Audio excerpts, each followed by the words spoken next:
গণভোটের রায় বাস্তবায়নের দাবিতে জুলাই শহীদ পরিবারদের সাথে নিয়ে জুলাই যোদ্ধা জাতীয় সমাবেশ আয়োজন করছে বাংলাদেশ জামায়াত ইসলামী। সেখানে বক্তব্য রাখছেন কেন্দ্রীয় নেতারা। এ নিয়ে জানাতে রাজধানীর সোহরাওয়ার্দী উদ্যান থেকে যুক্ত হচ্ছেন মেহরাব সুমন। সুমন, সমাবেশে যোগ দিয়ে কি বলছেন বক্তারা?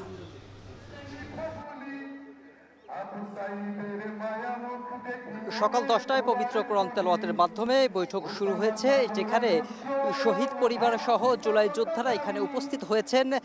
সকাল 10টার আগেই আমরা দেখেছি এখানে সমাবেশ স্থল কানায় কানায় পরিপূর্ণ হয়ে গেছে। এখন যদি আপনাদের একটু দেখাই, আমি এখনো জামাতে ইসলামের বিভিন্ন স্তরের নেতাকর্মীরা ঢাকার বিভিন্ন স্থান থেকে সমাবেশ স্থলে এসে জড়ো হচ্ছেন।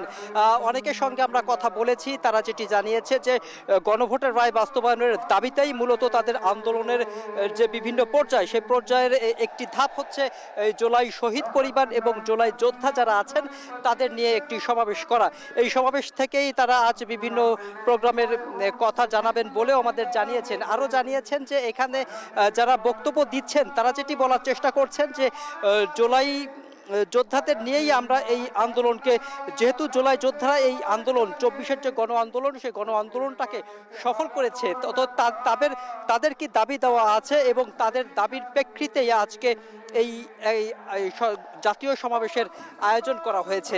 এই সমাবেশ থেকে বক্তারা বলার চেষ্টা করছেন যে অনতিবিলম্বে জুলাই যে সনদ এবং গণভোটের রায় সেটি বাস্তবায়ন করতে হবে এবং সংবিধানের প্রয়োজনীয় যে সংস্কার, সেই সংস্কারগুলো কার্যক্রম চালিয়ে রাখতে হবে।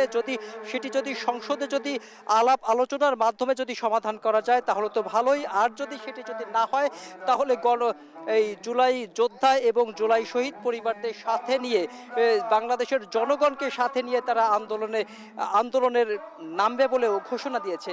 তারা আরও যেটি জানিয়েছে যে তাদের আন্দোলন আরও বেগবান হবে এবং ধারাবাহিকভাবে পর্যায়ক্রমে বিভিন্ন জেলা উপজেলা সহ বাংলাদেশের প্রতিটা অঞ্চলেই তারা সমাবেশ করবে।